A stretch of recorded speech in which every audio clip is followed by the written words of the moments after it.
అయినటువంటి భీమవరపు హేమసుందరి గారిని మాట్లాడాల్సిందిగా కోరి ప్రార్థిస్తున్నాం.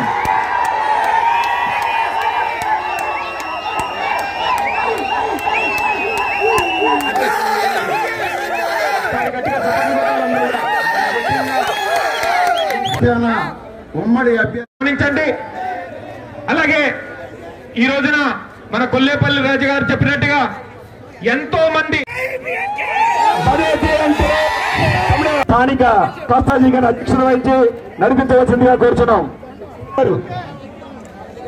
ఇన్ఛార్జి బంకా మోహన్ రావు గారు రామోహన్ ఆయన కూడా తీసుకురండి. మన ఒకసారి బంకా రామ్మోహన్ రావు గారు వేదిక మీదకి రావాలి. మరియు మన మీరు కూడా డెవలపర్స్ గారు తమ్ముడు ఒక్కసారి సహకరించు గారిని. తమ్ముడు మీరు అందరికీ ఉండదు. తమ్ముడు డయాస్ ఖాళీ మాట వినండి, మా మాట వినండి దయచేసి. డయాస్ ఖాళీ చేయాలి. తమ్ముడు బీసీ నాయకులు తమ్ముడు కలిసి బీసీ నాయకులు మరియు తెలంగాణ కిషోర్ గారు ఈరోజు పార్టీకి 10 డివిజన్లకి కంచుకోట చప్పట్లు కొట్టాలి. జగన్మోహన్ రెడ్డి పిలిపించాలా? చప్పట్లు కొట్టాలి గట్టిగా గట్టిగా.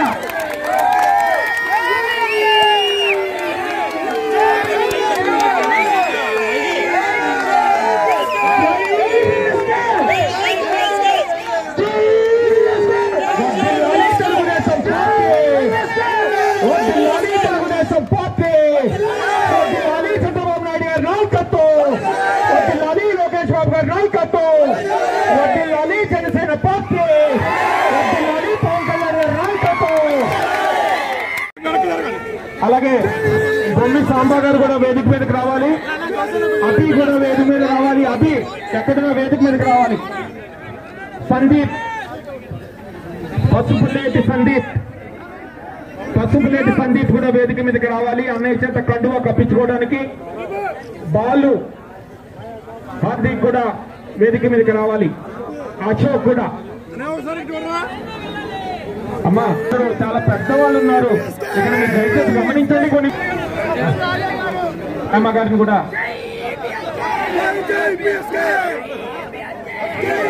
బాబు నేను పిలిచిన పేర్లందరూ కూడా రావాలి.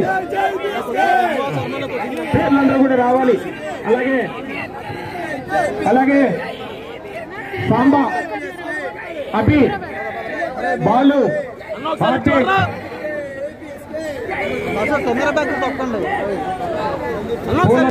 మధుర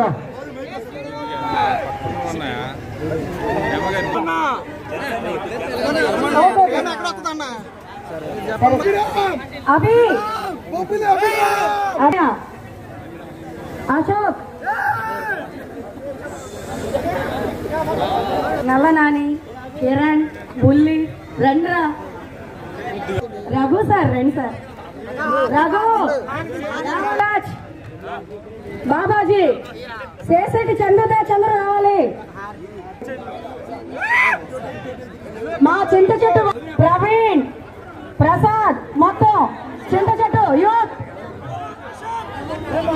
కళ్ళజోరు సాయి, యశ్వంత్, ఆ బ్యాచ్ అన్నిటికన్నా ముఖ్యంగా వరుసగా రావాలి అందరూ స్టేజ్ దగ్గరికి. అమ్మ ఒకసారి పెట్టండి. కృష్ణుడు గుడి, ఇక తాబేలు ధన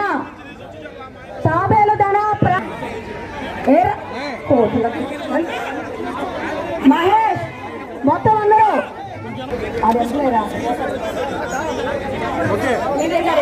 మరి పేర్లు పిలిచిన వాళ్ళందరూ పైకి రావాలి దయచేసి. బాగా ఎంచుకున్నావా?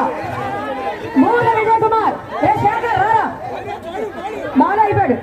పావుపారావు గారు వాస్తవులు, గైరమ్మ గుడి శంకర్, మను అనుకో, బాలు ప్రసాద్, మా ఆటో బుజ్జి. రే మీ గొంతులు పోవట్లేదు రా, మైక్ లేసి నాలుగు పోతుంది. రే తాబేల్దానా ప్రసాద్,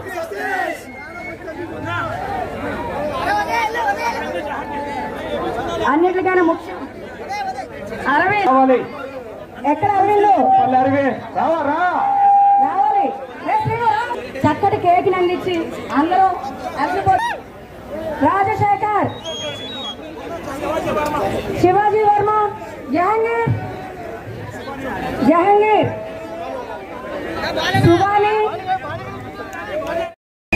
మనో చక్కగా అడుగుజాడలు నడుస్తూ తెలుగుదేశం పార్టీకి పూర్వ వైభవం తెచ్చి మళ్ళీ చంటన్నని ఎమ్మెల్యేగా చేసిన తర్వాతే వీరికన్నా మంచి సబ్జెక్ట్ ఉన్నది.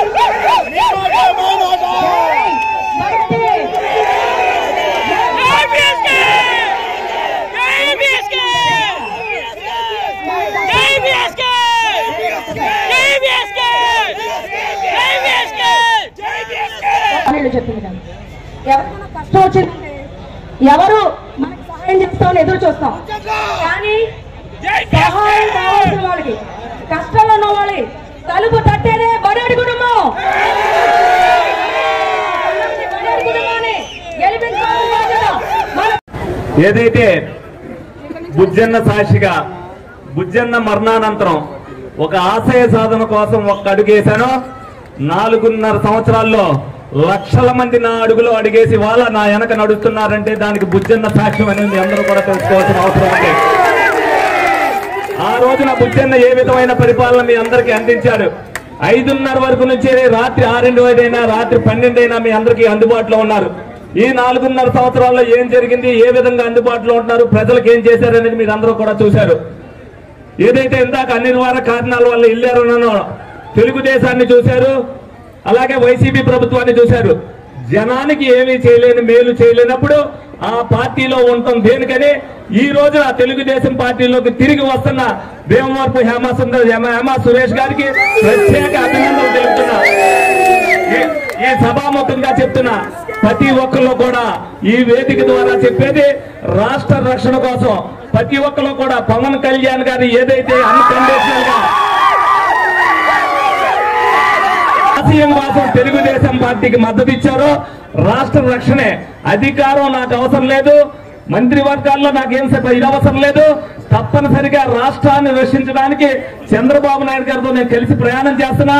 టిక్కెట్లు ఎన్ని ఇచ్చామనేది కాదు, ఎంతమందిని పోటీకి పెట్టామనేది కాదు, ఎంతమందిని గెలిపించామనేది కాదు, ఇచ్చిన ప్రతి టిక్కెట్ క్యాండిడేట్ గెలవాలి, రాష్ట్రం బాగుండాలి అన్న ఉద్దేశంతో, అలాగే బీజేపీని కూడా నేను కలిపి తీసుకెళ్తానని ఇవాళ మాటలు నిలబెట్టుకున్న పవన్ కళ్యాణ్ గారికి ప్రత్యేక ధన్యవాదాలు తెలుపాల్సిన అవసరం ఏంటంటే,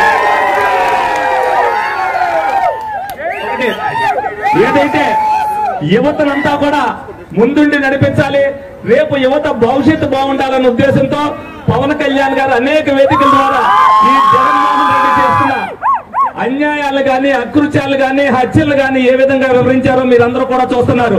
రేపటి భవిష్యత్తు కోసం, రేపటి మన అందరం కూడా ప్రాణాలతో మిగిలి ఉండాలి అని అంటే అందరూ కూడా జనసేన, తెలుగుదేశం, బీజేపీ అభ్యర్థులకి ఓట్లేసి గెలిపించాల్సిన బాధ్యత మనందరి మీద కూడా ఉంది. అలాగే ఇదివరకు మన అయ్యంలో తెలుగుదేశం పార్టీ అయ్యంలో భీమవరపు హేమా సురేష్ గారు కూడా అనేక టిడ్కో ఇల్లు ఈ డివిజన్ నుంచే చాలా మందికి ఇప్పించడం జరిగింది. సరే అవి కాదన్నట్టు మళ్ళీ జగనన్న వచ్చిన తర్వాత వాళ్ళు ఇల్లు ఇస్తామని చెప్పి ఇప్పించడం జరిగింది. దేంట్లో కూడా వీళ్ళ ఇంటికి వెళ్తే ఏ సహాయం చేయలేని నిరాశ పరిస్థితుల్లో ఆ ప్రభుత్వం చేస్తున్న చర్యలకి చెప్పుకోలేక వీళ్ళిద్దరూ కూడా పార్టీ నుంచి బయటికి రావడం జరిగింది. అలాగే చంద్రబాబు నాయుడు గారు అరెస్ట్ చేసినప్పుడు కూడా వీళ్ళు కూడా, ఎందుకంటే ఒకప్పుడు ఆ పార్టీలో ఉన్నారు, జరుగుతుంది అన్యాయం అని తెలిసిన తర్వాత మరి ఎక్కడ మేము కార్యక్రమం చేయకపోతే మరి భీమవరపు సురేష్ ఆధ్వర్యంలో ఉన్న స్థలాన్ని మరి చంద్రబాబు నాయుడు గారు అక్రమ అరెస్టుకు నిరసన కార్డు ఇచ్చినందుకు కూడా సురేష్ నేను ధన్యవాదాలు తెలుపుతున్నాను. ఎందుకంటే ఒక మంచి కోసం ఒక ఆశయ సాధన కోసం ప్రజలందరూ బాగుండాలి, ప్రజారక్షణ కావాలి, మన రాష్ట్రం బాగుండాలని ఈ రోజున ఎవరైతే భీమవరపు హేమా సురేష్ గారు పార్టీలోకి వస్తున్నారో ప్రతి ఒక్కరిని కూడా తీసుకురావాల్సిన బాధ్యత మీ అందరి మీద కూడా ఉంది. ఎందుకనంటే అందరినీ కూడా మనం చెప్పాలి, ప్రతి ఒక్కరికి తెలియజేయాలి. తెలుగుదేశం పార్టీ 5 సంవత్సరాల్లో ఏం చేసింది, ఈ 5 సంవత్సరాల్లో వైసీపీ ప్రభుత్వం ఏం చేస్తుంది అనేది మీరు అందరూ కూడా తెలుసుకోవాలి. అభివృద్ధి అనేది లేదు. ఎందుకంటే హేమా గారికి కొద్దిగా నోరు ఉంది కాబట్టి బ్లీచింగ్ చల్లించగలిగారు, పొగ కొట్టించగలిగారు. మిగతా 49 డివిజన్ లో బ్లీచింగ్ లేదు, పొగ లేదు, ఏమీ లేదు. మున్సిపాలిటీలో సొమ్మన్ని కూడా వెళ్ళిపోయినాయి. అలాగే ఏదన్నా పని చేయించగలగాలంటే దబాయించింది కాబట్టి ఆవిడ పని జరిగింది, కానీ మిగతా కార్పొరేటర్లు నోరు మూసుకునే కూర్చుని ఉన్నారు. అందుకనే మొన్న మరణాన్ని రంగారావు గారు అవ్వచ్చు, నిన్న పప్పు ఉమా గారు అవ్వచ్చు, అలాగే కరుసీను గారు అవ్వచ్చు, వీళ్ళంతా కూడా పార్టీలోకి రావడానికి కారణం ఒకటే, ప్రజలకు మనం ఏమీ చేయలేకపోతున్నాం. ఏమీ చేయలేనప్పుడు ప్రజలకు ఏం సమాధానం చెప్పగలుగుతా ఉన్నాం. ప్రజాప్రతినిధి దగ్గరికి వెళ్తే నేను శంకుస్థాపన చేస్తాను, రిబ్బన్ కట్టాలని నేను వస్తున్నాను వార్డులోకి అని అంటారు. 100 మందిని పోగు చేస్తారు. 2 నెలలైనా రోడ్ వేయరు, 2 నెలలైనా డ్రైన్ వేయరు. వీళ్ళకి సమాధానం చెప్పలేని పరిస్థితుల్లో కార్పొరేటర్ ఉన్నారు. ఆ నిస్సాయ స్థితిలో, ఏ సమాధానం చెప్పలేని పరిస్థితుల్లో వాళ్ళు రాష్ట్ర రక్షణ కోసం తెలుగుదేశం పార్టీ మాట మీద నిలబడితే తెలుగుదేశం పార్టీలో ఆత్మాభిమానానికి కానీ గౌరవానికి కానీ కొదవలేదన్న ఉద్దేశంతో ఈ రోజున తెలుగుదేశం పార్టీలోకి వీళ్ళందరూ కూడా రావడం జరిగింది. అలాగే మహిళలందరూ కూడా ఆలోచించుకోవాలి. ఏదైతే ఒక ఆత్మగౌరవం కోసం మీ అందరినీ కూడా తెలుగుదేశం పార్టీ గుండెల్లో పెట్టుకు చూస్తుందో, ఈ రోజున భయానక వాతావరణంతో ఏ విధమైన పరిపాలన చేస్తుందో, మీ అందరూ డ్వాక్రా గ్రూపుల మహిళలు ఉన్నారు, ఏ విధమైన మీటింగ్లకు తీసుకెళ్తున్నారు, ఏ విధంగా చేస్తున్నారు మీరందరూ కూడా చూస్తున్నారు. జగనే మా నమ్మకం, మళ్ళీ నువ్వే రావాలి. ఎందుకు రావాలనేది మీరు ఒక్కసారి ప్రశ్నించుకోండి. జగనే మా నమ్మకం అంటారు, జగనే మన దరిద్రం అనుకోవాలి. మనం అందరం కూడా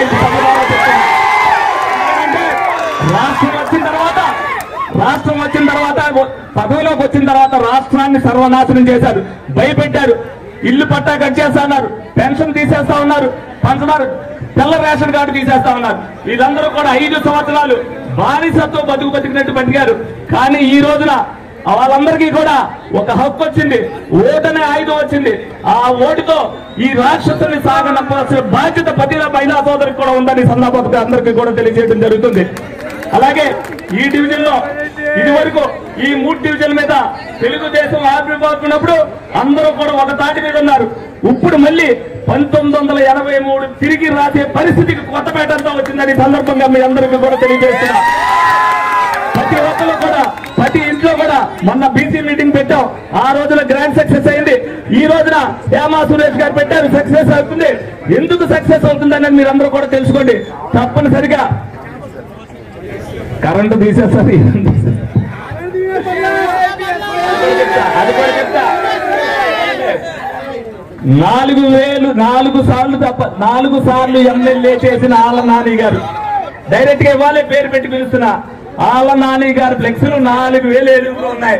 40 ఫ్లెక్సుల్లో కూడా లేవు. బుజ్జన్న మీ గుండెల్లో ఉన్నాడు. మీ అందరికీ బడేటి కుటుంబం మీ గుండెల్లో ఉంది. 4000 ఫ్లెక్సులు పెట్టుకోవాల్సిన అవసరం ఏంటి? 4 సార్లు ప్రజాప్రతినిధిగా గెలిచినోడు 4000 ఫ్లెక్సులు ఎందుకు పెట్టుకోవాలన్నది మీరు ఆలోచించండి. 40 ఫ్లెక్సులు కూడా జనం ఎందుకు నడుస్తున్నారని మీరు అందరూ కూడా తెలుసుకోండి.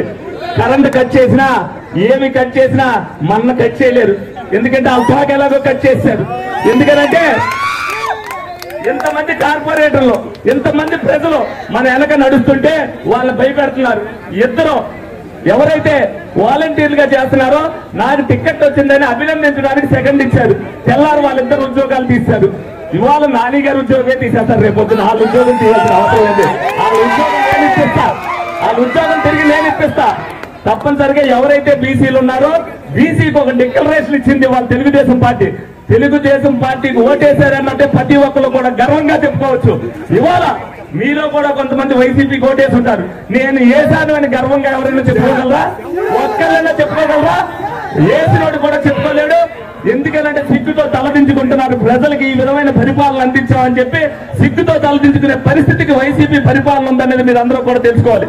డ్వాక్రా గ్రూప్ మహిళా సోదరులందరికీ కూడా చెప్తున్నా, మీకేదో లోన్లు ఇచ్చారని అనుకుంటున్నారు. అదంతా కూడా రుణమాఫీ చేసిందంతా మీ దగ్గర నుంచి దోచుకుని ఇచ్చింది అనేది మీరు అందరూ కూడా తెలుసుకోవాలి. ఏ విధమైన పన్నులు మన మీద వేశారు, ఏ విధంగా భయపెట్టి లాగుతున్నారు. రేపు రాబోయే రోజుల్లో మన ఆస్తులను కూడా రాయించుకోవడానికి ఏ విధమైన చట్టం తెచ్చాడు అనేది మీరు అందరూ కూడా తెలుసుకోవాల్సిన అవసరం ఎంతైనా ఉంది. బీసీ డిక్లరేషన్ ద్వారా మరి చంద్రబాబు నాయుడు గారు, పవన్ కళ్యాణ్ గారు 50 ఏళ్లకే పెన్షన్ 4000 రూపాయలు ఇస్తానని చెప్పి ప్రకటించారు. అంటే బీసీల మీద వాళ్ళకున్న ప్రేమ ఏంటనేది మీరు అందరూ కూడా తెలుసుకోవాల్సిన అవసరం ఎంతైనా ఉంది. అలాగే ఎవరైనా కుటుంబంలో పెద్ద పోయినప్పుడు ఇది వరకు 5 లక్షల వరకు ఇన్సూరెన్స్ వచ్చేది. ఇవాళ ఉన్న పరిస్థితుల్లో 5 లక్షలు శాతం లేదనే ఉద్దేశంతో 10 లక్షల ఇన్సూరెన్స్ చేశారు అని అంటే అది కూడా ప్రత్యేకించి బీసీలకు చేశారంటే ఎప్పుడు కూడా తెలుగుదేశానికి బీసీలకు కంచుకోవడానికి చెప్పడానికి మీ అందరికి కూడా చేశారు. ఇవాళ కులాల మధ్యన, మతాల మధ్యన పెడతానికి అభ్యర్థులు బీసీలు పెట్టామని చెప్పి చెప్పుకుంటున్నారు గొప్పగా. అభ్యర్థులు బీసీలు పెడతాం కాదు, ఒక్కడ మీటర్ నొక్కేది ఎవరైనా అంటే 4 రెట్లే. ఏ దాంట్లో ఉన్న హోమ్ మినిస్టర్ ఎస్సీ అయినప్పటికీ కూడా ఒక కానిస్టేబుల్ కూడా ట్రాన్స్ఫర్ చేయించలేని పరిస్థితిలో వాళ్ళు ఉన్నారంటే పరిపాలన ఎవరు చేస్తున్నారని మేము అందరూ కూడా తెలుసుకోవాలి. తప్పనిసరిగా అందరూ కూడా తాడేపల్లి ప్యాలెస్ ఒకటే బటన్ నొక్కేది, ఒక్కడే ఉండేది. మిగతా మంది 40 మందిని కూడా డమ్మీ మంత్రులే. వాళ్ళందరూ కూడా ఎవరైతే ఇవాళ మిగతా కార్పొరేటర్లకు కూడా నేను ఒక సందేశం ఇస్తున్నా, తప్పనిసరిగా ఏలూరు కోసం, రాష్ట్రం కోసం మీరు కూడా అడుగులో అడిగేసి రాష్ట్ర రక్షణ కోసం మేము బయటకు వచ్చామని చెప్పి మీరందరూ కూడా రేపొద్దున చెబితే ప్రజలు మీ అందరినీ క్షమిస్తారని సందర్భంగా మీ అందరికీ కూడా తెలియజేయడం జరుగుతుంది. ఎందుకంటే చేయవలసిన బాధ్యత మీ అందరి మీద కూడా ఉంది. ఇవాళ ఎంతమంది కార్పొరేటర్లు అవ్వచ్చు, మాజీ కార్పొరేటర్లు అవ్వచ్చు, ఆవిర్భావంలో ఉన్న మాజీ మంత్రి గారు, మాజీ ఎమ్మెల్యే మరణాన్ని రంగారావు కూడా మొన్న జాయిన్ అయ్యాను, జరిగింది తప్పు, నేను చేసింది తప్పు అన్నారు. అలాగే గవ్వా నారాయణరావు ఒక్కసారి వెళ్ళినప్పుడు మళ్ళీ బయటకు వచ్చి జరిగింది తప్పు అని అన్నారు. ఒక్కసారి ఏదైతే జగన్మోహన్ రెడ్డి గారు అడిగారో ఆ ప్రభుత్వం ఏం చేస్తుందో అని చూస్తానికి కొంతమంది వెళ్ళా ఇవాళ చేసిన దౌర్జన్యానికి, తెలుగుదేశం పార్టీ ఇచ్చిన గౌరవానికి మళ్ళీ 1983లో ఉన్న గౌరవ కుటుంబ సభ్యులందరూ కూడా ఈ రోజున తెలుగుదేశం పార్టీ కోసం రక్తం ఓడ్చి పనిచేస్తున్నారు అంటే తెలుగుదేశం పార్టీని గెలిపించవలసిన బాధ్యత మనందరి మీద ఎంత ఉందనేది మనందరం కూడా తెలుసుకోవాలి. తప్పనిసరిగా మీరందరూ కూడా పవన్ కళ్యాణ్ గారు తెలుగుదేశం జనసేన అభ్యర్థినైన నాకు అఖండ మెజారిటీ ఇచ్చి ఏలూరు చరిత్రను తిరగరాయవలసిన బాధ్యతను మీరందరూ తీసుకోవాలని సభాముఖంగా కోరుకుంటూ మరొక్కసారి మీ అందరికీ కూడా అభినందనలు తెలుపుతూ సెలవు తీసుకుంటాను. జై హింద్.